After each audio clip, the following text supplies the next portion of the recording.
Good morning, everyone. I think it's still a morning. Welcome to the AI session. I propose we just go quickly around the table. My name is Metzger. I'm actually co-chairing this session. I'm representing Medicover. Medicover is a healthcare and diagnostics provider that is originated in Sweden, and my role is to actually manage the CRO that is part of that group, but also in addition, the partnerships and the business development part being relevant for pharma and other diagnostics companies. Medicover also does have a venture arm that might be of interest for some of you, so feel free to reach out. From my background, I'm a biologist and pharmacologist, and I have been in the industry for more than 25 years. I've been working for Roche in Danaher and QIAGEN in partnering and business development roles. So maybe with this, I just pass on to Ole. Yeah, hello, my name is Ole Mensching. I'm a co-founder and general partner of Apollo Health Ventures. We have been the first fund worldwide focusing on age-related diseases and aging itself. Today, you would say longevity. I don't like this term so much. And I think it's a very interesting panel discussion because actually we founded Apollo because we saw such a big business opportunity in the convergence of different technologies. Of course, machine learning. So we started in 2017 with that. At this point in time, machine learning worked especially well in the life science industry, not so well in other industries. This has changed yet. And I think there are a lot of trends and technologies that will accelerate the entire industry further. So I'm very happy to moderate this panel, and I think it will be a very interesting discussion. My name is Boris Bogdan. I oversee AWS as part of Amazon. AWS is healthcare life science business outside of the US. I'm a medical doctor by training, so have a particular interest in how technology can reshape the way we deliver healthcare. My name is Baydar. I am acting as an independent board member for several VCs, pharma companies, and pharmaceutical firms, both looking at their strategic direction and basically optimizing their investments into new areas and geographies. Spent the last 25 years in strategy consulting, leading the global consulting arms of different companies like IQVIA and Evaluate Pharma. Good to be here. Thank you. Hello, everyone. Thank you for the invitation. I'm Paolo Giorgio, CEO and Managing Director of Angelini Ventures. Is a corporate VC investing in healthcare. We have 300 million under management, and we invest across life science, MedTech, and digital health. Good to be here as well. My name is Patrick Schwab. I lead the biomedical AI group at GSK. Is a team dedicated to building the AI tools that hopefully we can demystify here a little bit and that are promising to really change this field. So really excited to be here. Hello, everyone. My name is Airey. I think I was asked because our company has Convergence on it, so this panel. But we've been investing for the last 7 years across the healthcare spectrum with the idea that there is a lot of convergence in the healthcare space. And my background is operations principally. I ran Pfizer in different countries. I've been running Baxter. I've been investing for the last 12 years across the healthcare spectrum. Thank you all. So maybe let's kick off. And the way we assembled the topics for this discussion is actually to make most appealing also for investors to better understand the context. So obviously we are looking across different sectors. We look at healthcare, we look at pharma, we look at diagnostics, but also MedTech. I just took a briefly snapshot on what was happening actually in 2024, and I had been sitting here in previous sessions, and it turned out there was a bit of a, let's say, a reluctance to invest more broadly. However, if we look at the AI sector, it's actually different. And looking at the AI sector, I mean, we saw that in 2024 there was like 2.8 billion invested into that sector. And it's further growing. It's to be expected double-digit billion in 2025. And if we look at the projections that are upcoming in the next 10 years, I mean, it's going at a growth rate of like 25 to 35% annually, which will actually come up to almost $1 trillion if you take that all together and across all these sectors. There was a lot happening. Anthropic, I mean, just recently is still in that process. I mean, being valued 61 billion, and is still currently going through a financing round of 3.5 billion.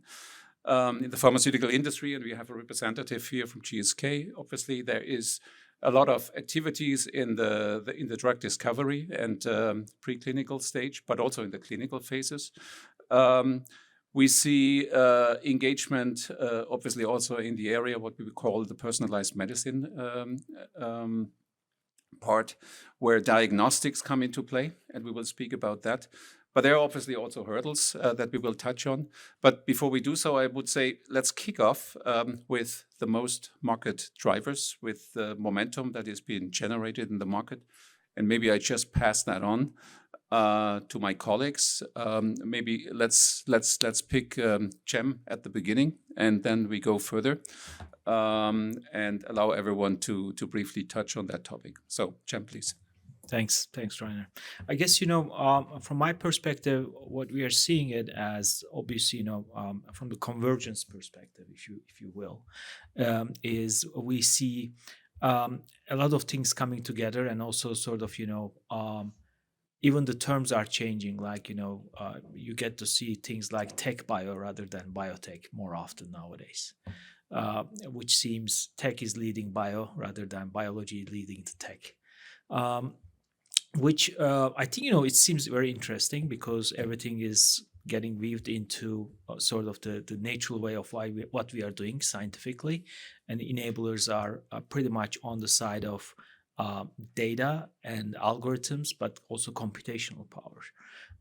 From that perspective, whether it is MedTech, Biotech, or however we call it, the digital health coming into one place as a melting pot, we see more and more it is the data enabling it, because it's all around individuals, if you will. So you don't have to, you cannot fragment these things into MedTech or digital or biotech. It is an individual that needs sort of end-to-end managing their own lives.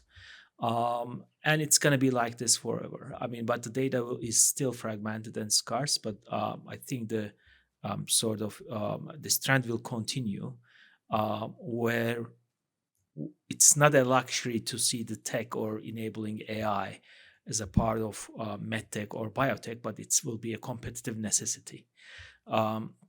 So from that perspective, we will be probably seeing more and more companies working together with traditional pharma companies and tech companies, looking at different types of partnerships, looking at different types of incubating different platforms together. So that's what we see when we look at the US, what we see when we look at Europe, what we see when we look at China, Middle East, at different paces, but the different notion.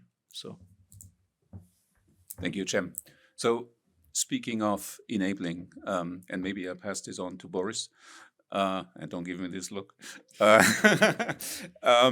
AWS obviously is a major tool that is being used in this area. Bridging pharma, bridging other areas. How is your view on that, and how do you see the growth for the sort of business that you represent here? So my focus is on working with life science companies, and I think AI is nothing new. So if I look at pharma has been adopting AI for many years, and it was a cornerstone of research and other parts of the value chain.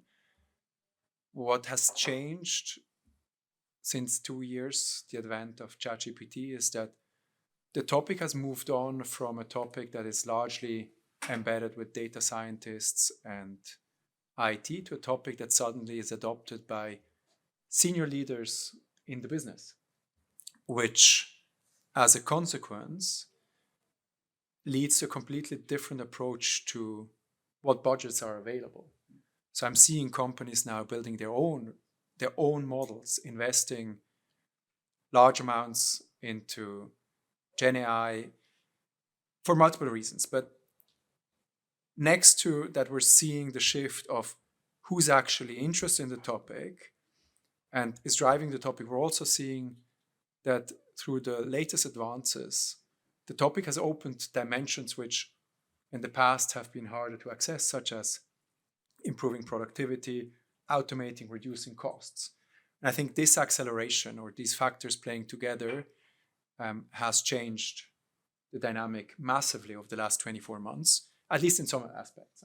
As said, AI has been here for many years. Drug discovery has been built for many years around AI. But the rest of the business, or largely the rest of the business, is now moving at a pace that I haven't seen in the last years. Thank you. Patrick, any comment from your side representing pharma, the way you look at this and the way you see the growth momentum upcoming? Oh yeah, I'll be happy to give maybe a big picture view. So I think it's a uniquely very exciting time today, and to be honest, it has been the most exciting time already for the last few years because of this potential of using these tools to really accelerate throughout the entirety of the value chain, the pharmaceutical business. In fact, I think one characteristic of AI in this area today is actually that it's permeating absolutely everything. So if you were to look at any step of the pipeline of drug discovery, the best method to do it today, it almost always involves some form of machine learning today. So there's no hiding from it. It's already everywhere. So in fact, I would go even further than Cem. I would say you have to essentially be the best at AI today to have a future. If you don't, you're not going to be the best anymore in any of these areas. So these tools, I think, super exciting and have this really big potential to really allow us to upgrade ourselves and upgrade our understanding of biology, of medicine, and really change the way we're approaching some of these problems.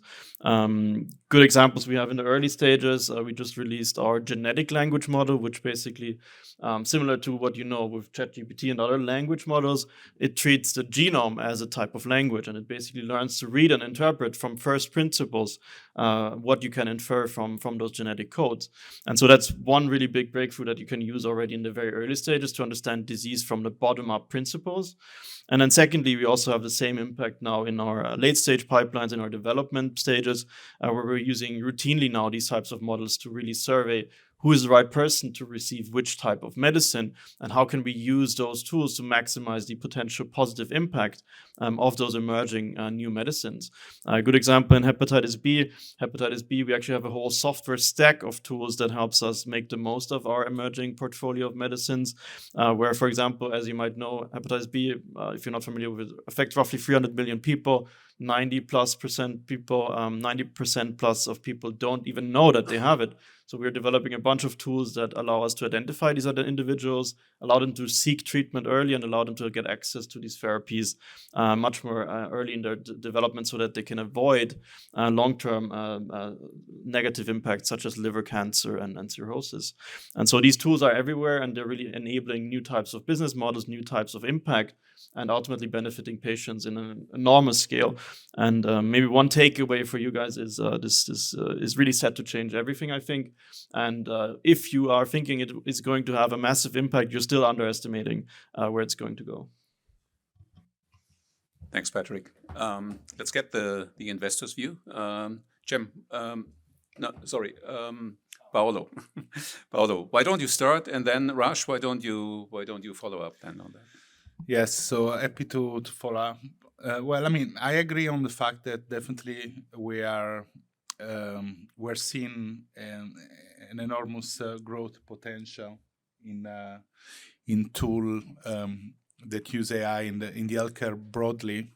I think maybe to give a different perspective from investor view, with this growth, we see also a lot of hype, and sometimes I think it's very important to distinguish when we look at companies what is the real value that an AI tool can bring in, for example, in drug discovery or in healthcare. Because and also the creation of companies is more critical, because somehow you need two teams. You need one team that is very skilled on the computational AI part, and one team that is also skilled in the drug discovery part, just to go back to the example of the tech bio. And what we look as investor is normally to be sure that there are some proof of concept of case study that clearly show how the AI or the or the data analytic can really create a better outcome and a value and a strong value proposition. And I would say that sometimes is lacking. Definitely there are some virtual example, but at least from our case, we still need to look and very deeply to understand where this value is. So definitely, I agree with the other panelists that we will see amazing outcome coming in the future. Already, the field is transforming, particularly on the field of personalized medicine, clinical trial design, and also in drug discovery. But I mean, with this big change, there is a lot of digging and hype also that needs to be addressed and weighted in when you look at these companies. I totally agree with Paolo. I think there is a revolution happening out there, and we invested in an AI company 15 years ago, still waiting to exit. Okay, so I haven't seen too many exits. A drug discovery company, we were excited about personalized healthcare, which has been a trend emerging for some time. I think now there is a lot of interesting companies out there utilizing data, utilizing the technology.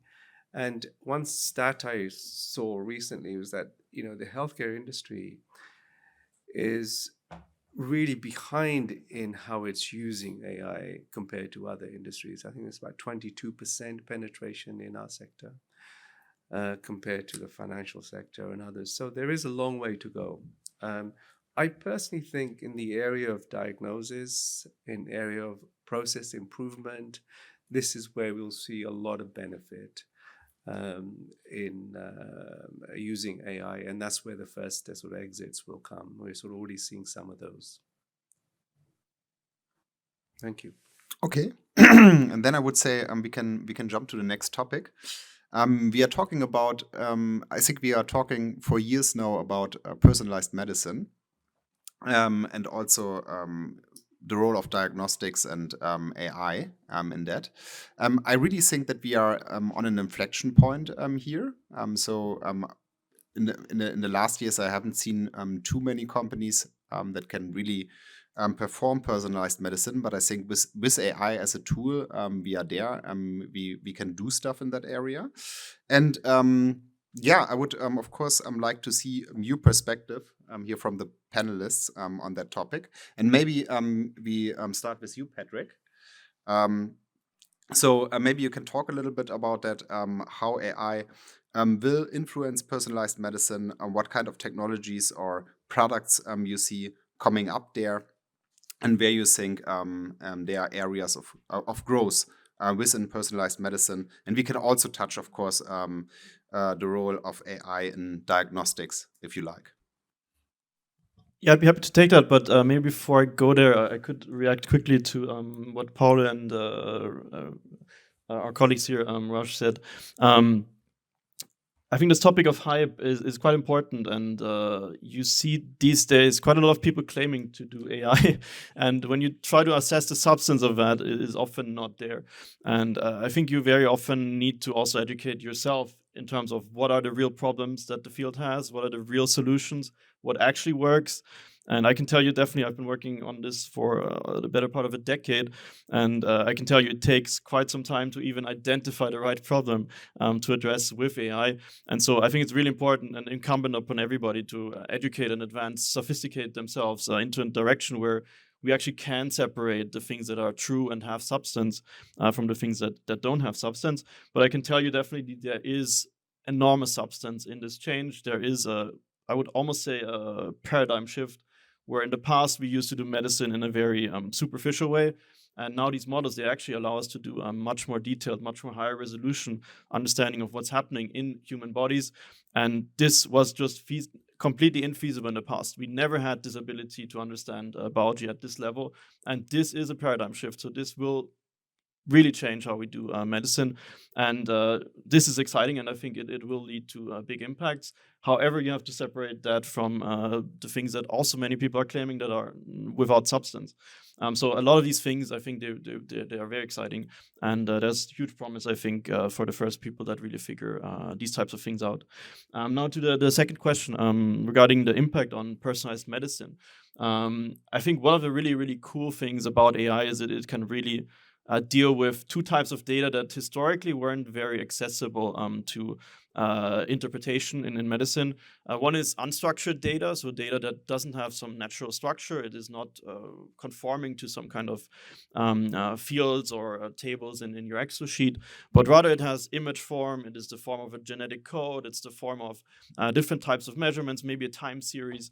And so you can see that this type of data, it's very hard to parse as human, but actually for machine learning models and computers, this is a perfect fit in terms of trying to interpret, and they're easily able to read thousands, and we have this, I mentioned this genetic language model that reads literally billions of base pairs, and we could never get a human to read this much text, even in natural language, and a model will do that easily and give you a prediction based on that, and that is a capability that we as humans simply don't have. So it actually qualitatively lifts us up and gives us accessible some new domains that we couldn't conquer in the past. So that's one side of it. I think the second type of data where AI is super powerful is when it has a certain amount of data that also becomes beyond what human capabilities allow us to interpret. And so nowadays, if you look at, for example, the spectrum of all the different domains that influence healthcare, from the behavioral patterns, from the genetics, from the molecular patterns, from all the things that are happening in the trajectory of the patient, is enormous amounts of data if you were to measure all of those things and really try to interpret them. And so if you look at the average biobank today, you will have millions of data points for single individuals. And so this is super exciting because this is a rich resource that these models can uniquely make accessible, where you couldn't ask a human to ever even look at one of these data sets. And so I think this is really enabling us to do things that we couldn't have done both on the research front. So basically being able to, on a more higher resolution level, understand what is happening. And that is super crucial for developing medicines, because only if we have that detailed understanding, we can go to the next level. Current medicines, they often fail because we didn't go deep enough in understanding the disease. And so there's so much more complexity that these models really make accessible. That's one impact that we'll see. But I also mentioned before that towards the later stages of development, not just in the research, but also in the development and post-marketing, even these models can make us achieve more with the same medicines that we already have. I gave the nice example of hepatitis B, but almost any medicine, it benefits from understanding who benefits from that medicine. And actually routinely in almost every program that we have today that we're developing as GSK, from immunology to cancer to infectious diseases, almost every program has a software stack where we're using these models to identify that perfect individual to receive that medicine, so that we can have that maximum impact that helps us do faster trials, more effective trials, and ultimately post-marketing helps us make better decisions for people, which will lead to the impact on that front for better outcomes. So I think across the board, from the very early stages all the way to development, doing better trials, and then ultimately having more success in the clinic. All of these things are being impacted by these tools, and all of these things are fundamentally really changing, I think, the economics of this field. And so I think we should be ready for these big changes, and we should be ready to all have to build these capabilities, because it is an essential skill that you need in the future to be able to build these models and make the most of them. Okay, so I summarize, you see a huge potential here. Maybe, Boris, I mean, you are selling the infrastructure for companies who actually want to build products in that area. Do you see a huge demand? Do you see a lot of companies coming up there? Is there a huge demand for the infrastructure to make such products happen? Well, you can look at the demand for GPUs, be that chips from NVIDIA, and I've seen a shift happening that actually surprised me quite a lot in two dimensions. First, I've seen companies asking for hard to imagine quantities of GPUs that are not in life science, that are not the traditional company that you would expect they're going to do big protein folding predictions, but might be some consumer good companies. But the other thing that I'm seeing is that if you look at the industry, so life science, there's two groups. There's companies that are very bold and are driving compute, and obviously we see only a part, the part that is in the cloud, and others that are very conservative.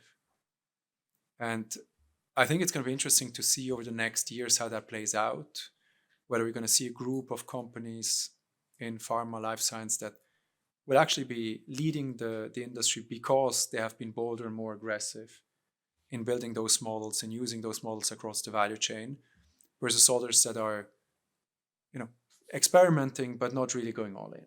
So yes, but I see a big shift versus 2 or 3 years ago. Okay, then maybe to the investors here on the panel, Paolo and also Raj. So is it also an area you are looking at? Do you think it's promising to invest in that area? And what are you specifically interested in? Whoever wants to go first. I can. Yeah. Which area? I mean, AI in general. No, I mean, like in diagnostics and personalized medicine. Okay. Yes, I mean, it's an area that we are definitely looking at with great interest. And I think diagnostic is an area where there is a lot of potential, because also for certain type of diagnostic, even for a company with low budget, there is possibility to get data and then to build algorithm around it. For personalized medicine, we think that also there is a lot of need in the market to identify better patient population for better trial, as Patrick was mentioning. Probably the pharma has an advantage there because, again, big pharma, they have access to a lot of data, multidisciplinary data, and they can leverage that to develop good algorithm across multiple programs. I'm thinking now from the perspective of pharma, of biotech. I mean, we look some biotechs that are trying to do the same. For example, in the neurology space, where there is a neuropsychiatric, where there is a huge need to change from the point of view of both biomarker and endpoint. I mean, just to give you an example, in some neuropsychiatric disorder like autism, the endpoint the FDA want to see is a scale called ABC scale that is still done by caregiver and doctor. And this was established in the 60s. So if we think about, like, we're in 2025 and we're still using scale to assess the outcome of a patient based on the opinion of a doctor, I mean, this doesn't make any sense, no? At the same level on the biomarker scale, it's very difficult to identify very solid and unbiased biomarker. This leads to, when you are working this field, this leads to huge placebo effect in your trial that will cover your real effect that the drug can have. So, I mean, just to give a practical example. So this is just one, but I mean, we can project the same in oncology and diagnostic, where the tools now are better than the eye of the doctor and can really give you a sense of what's happening. So we think definitely these are two areas of interest. We are actively looking at it. I think at least in our analysis so far and deal flow, we still struggle to find a very, very neat and emerging company in the personalized medicine space, particularly on the clinical side, that can cover and efficaciously use their tool and data to come up with a better way to optimize clinical decided trial, even of drug that failed already, but we saw a few of them. And diagnostic, on the other hand, is an area where we see already a lot of competition, even in tools, for example, in oncology, to do diagnostic based on histopathology. But still, I think that it's clear that there is a huge advancement. The other sector that we're also looking at is in healthcare more broadly. We recently invested in an age-tech company called Nobi that is using AI in a tool like LAMPS to identify when elderly people in nursing home they fell. And I mean, this tool really allow to a response for caregiver and personnel in this nursing home less than 1 minute. So the average is. We are coming to that topic later on. Okay, so I didn't know. Don't I mean, tell just saying everything that, up front. that there are other sectors where we can see already like big change in that perspective. Okay, Rush, do you want to add here something? We've invested in 4 companies which are doing well relatively in the AI, using AI, one principally in the diagnostic space, one breast cancer diagnostics. They're growing relatively well, and another one which does personalized treatment for neurological illnesses, and they're expanding in the US and Europe and Australia, so they're doing also quite well. The third one is an Alzheimer diagnostic, digital diagnostic, companion diagnostic, and they're also expanding in different countries. So, yeah, I guess the answer is yes. We like the diagnostic space. We have one investment in the drug discovery, which has a phase 2 asset now in Huntington, Korea, which is looking good, and that was using AI to identify the asset, repurposed asset. So, yeah, I think there's tremendous potential, and we see a lot of companies in this sector. And I think the main thing is, how is the business model going to be structured? Is it a SaaS model? Does it add a great deal of value? How easy is it to scale? And how easily can you exit? Right? And that's sort of the key questions that we always think about. Yeah. Yeah, I think here a few interesting points were mentioned here. So, of course, pharma has better data to develop these companies or such companies. Of course, for the learning of the AI algorithms. But I mean, biotechs are usually more innovative. So I think there are advantages on both sides. Cem, I think you are well connected to all industries, no matter if it is pharma, biotech, or CROs. Where do you see the innovation coming from? Maybe you're the right person to answer this. I don't know, but maybe you're the right person to answer that question. Thanks, Oli. I guess I think with the personalized medicine and so on and so forth, we've just started scratching the surface. The whole AI enabling algorithms, or the whole algorithms, obviously enabled us to look into further detail and with granularity to predict the outcomes of it. But probably we need to see more about the data generation or evidence generation, because once we see the limits or reach the limits of those AI algorithms or computational resources like chips, we will realize that we will need more data. We will need more integrated and connected data. So from that perspective, obviously, capturing the whole end-to-end, or I would say longitudinal data, either coming from tests or diagnostics, or from your connected care devices, or from other modalities, would be the key. And that's probably at the end of the day where we see things are probably emerging.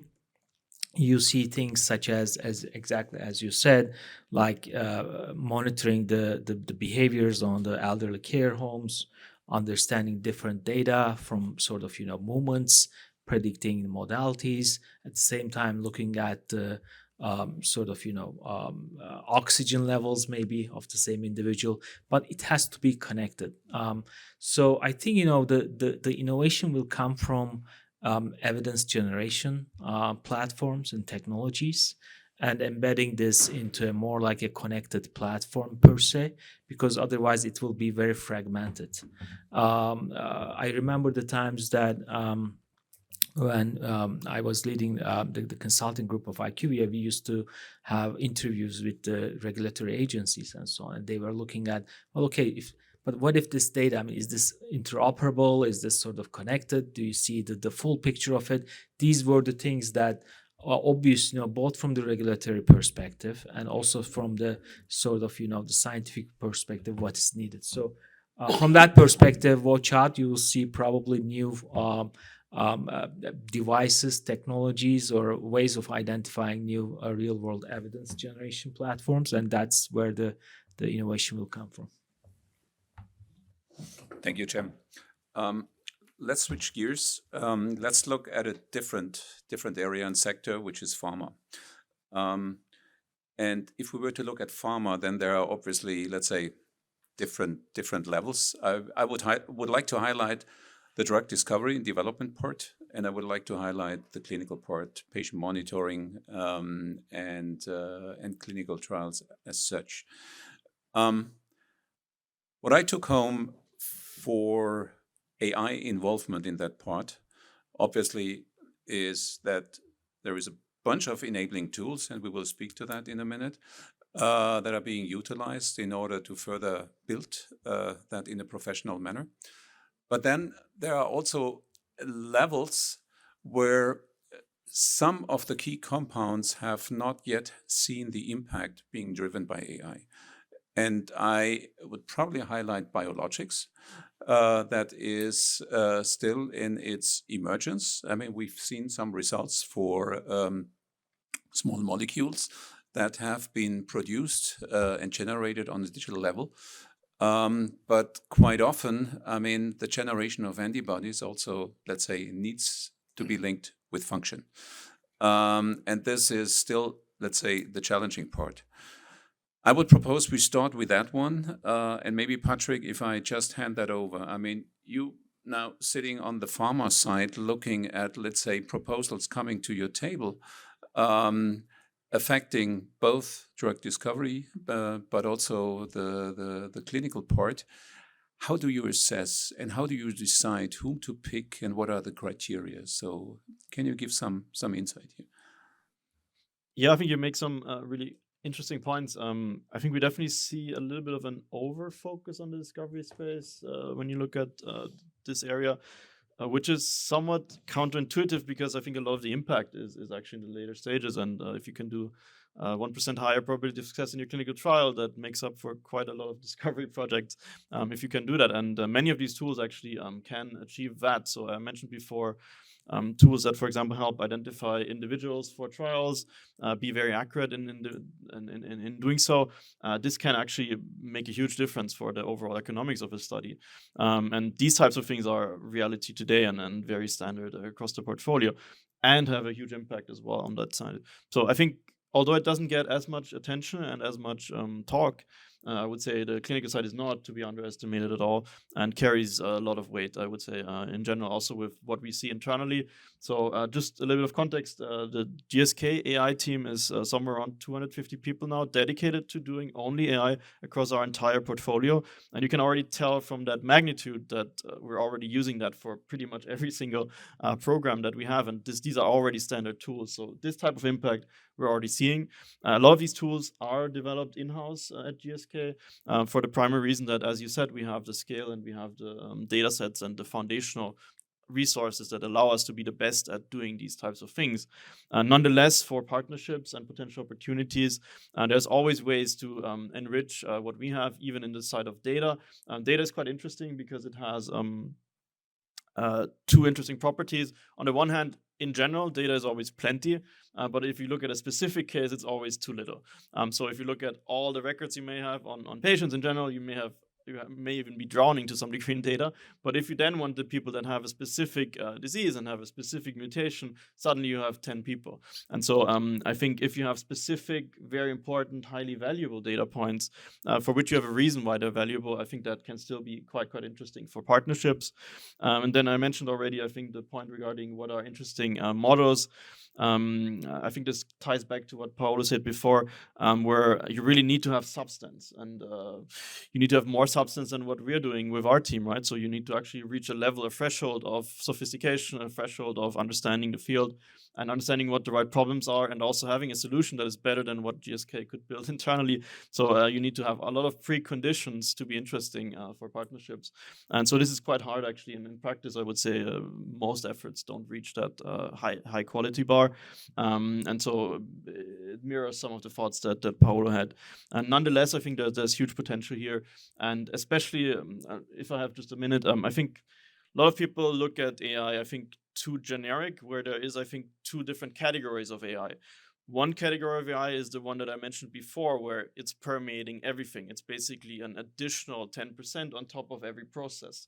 So every single step of the drug discovery spectrum, you're using AI to make the process faster, cheaper, a little bit more accurate, but not that different from what it's today, right? So it's just basically doing more of the same, but better. That's one class of AI which is getting a lot of attention. Another class of AI which I think is not getting a lot of attention, which would, I think, be a really good fit for new upstart companies, is doing things differently, that have a qualitative shift, that are moving something that I couldn't have done before at all into something that is feasible now. And the example that I always like to talk about is I used to work at Genentech, where we had individualized cancer vaccines. So and they were designed for each individual person based on their host and tumor genomes using a machine learning algorithm. And there was no other alternative to do this kind of product without an embedded AI algorithm that designs that vaccine for that individual. So there's a type of product that is just impossible without AI. And so these types of unique opportunities that move something from the impossible to the possible, that's a whole different category of AI. It doesn't have an analog in the current world. And this doesn't get a lot of attention, but I think these would be highly interesting. Unfortunately, we don't see a lot of them, but I think there's a huge opportunity, I think, where we haven't even thought about yet what is the space of opportunities that are uniquely now possible that weren't even possible before. So I think that's something I would point towards. Great. Thank you. Thank you, Patrick. Maybe I pass this on to Boris. So obviously, I mean, AWS is quite heavily involved with pharma, heavily involved from what I've seen in drug discovery. How do you see the world from your perspective? I mean, how do you see the markets that you like to tackle, and how do you do that? So research has traditionally been a part that we closely collaborated with pharma. So there's nothing new on that. So this has been going on. What has changed is the topics that we collaborate on. For instance, now with the emergence of Gen AI, as you mentioned, Genentech, we developed a so-called research agent for Genentech for one of their groups in an indication that helps them to be more productive. So it's the 10% on top. It's not the novel things, but the reality in research is that many researchers are constrained in what they can actually do. And so we see that this is now augmenting the models to better predict protein folding or binding. We see that AI and Gen AI is coming in to increase productivity. In this case, again, it's a public example, one indication, IBD, and the estimate is that we help that group save 43,000 hours of work every year. So research stays a focus point, and it's broadening in terms of what we're looking at and what we're collaborating on, from helping them to train models to do novel things to increasing productivity. But what I've observed in the last 2 years is a much more intense focus on rethinking clinical, starting with how to manage the entire data infrastructure, which is quite complex because there are a lot of SaaS providers.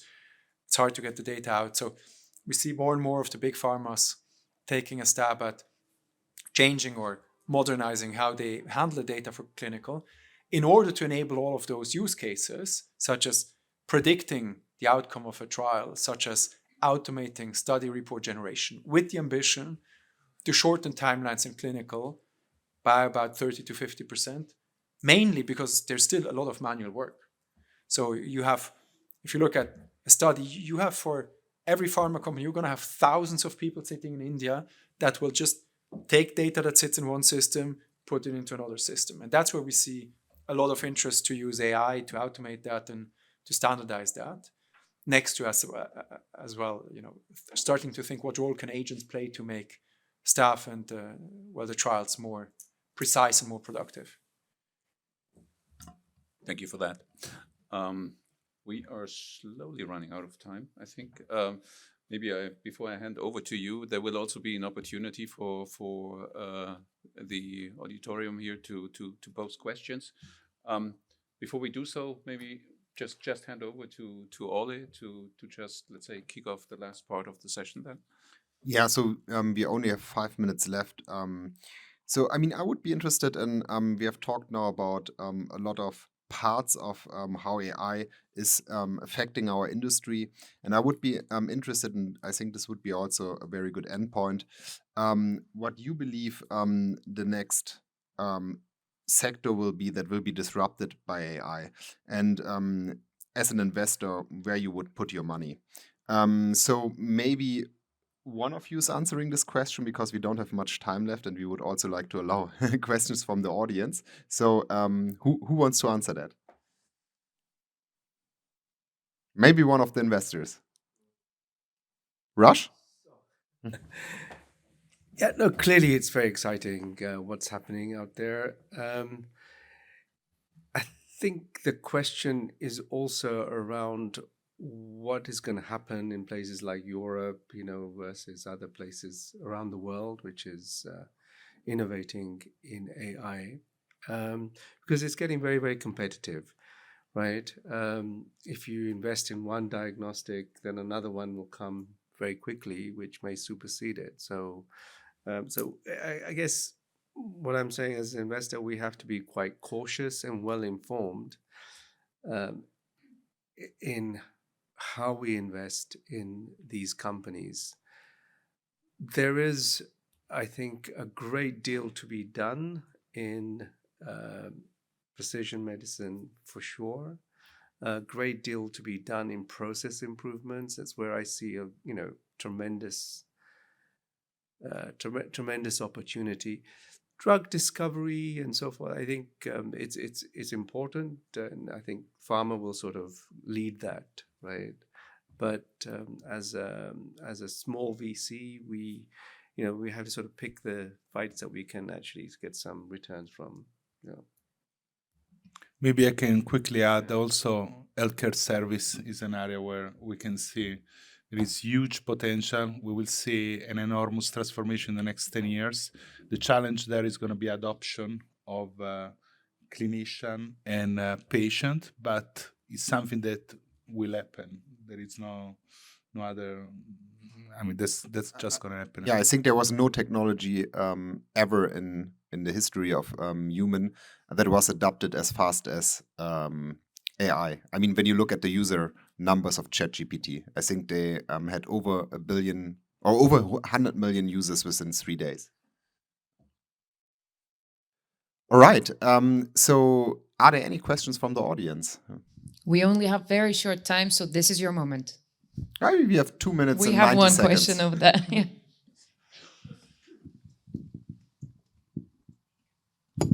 Hi, I'm Maria Dahl from Innovent. I have a question for you, Patrick, from GSK. I thought it was absolutely fascinating what you told about what you're building and doing in the company. How do you think that will translate into actual shortening of the timeline from drug to start a project to getting it approved? Because we always talk about this 6 to 10 years from to a medicine actually get to market. Do you have any thoughts about that, how it will actually shorten times?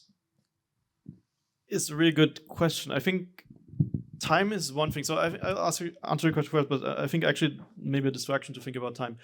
Time itself, I think, is influenced mainly by this first class of AI that I mentioned, right? So where you make that process that much faster, you automate parts of it, you use AI to kind of shortcut some of the processes and learn from the best examples that you have. That is happening throughout the bank, right? So if you accumulate that across all of these steps, that does have a noticeable impact, I think, ultimately on the timelines. However, I actually don't think that is the biggest lever that AI has on the economics of this field. The biggest lever is quality. And in fact, if you look at still the current success rates of programs, it is still the default that we fail, and actually by a large margin. And I think this can change if we have a deeper understanding, if we understand not only the what, but also how something happens in the body at a precision level that we didn't have in the past. I think this is what will ultimately unlock the biggest lever, because then it's not, I have to run 7 trials to get one medicine. Then it's, I have to run 2 trials to get one medicine. And that is, I think, a huge, huge change.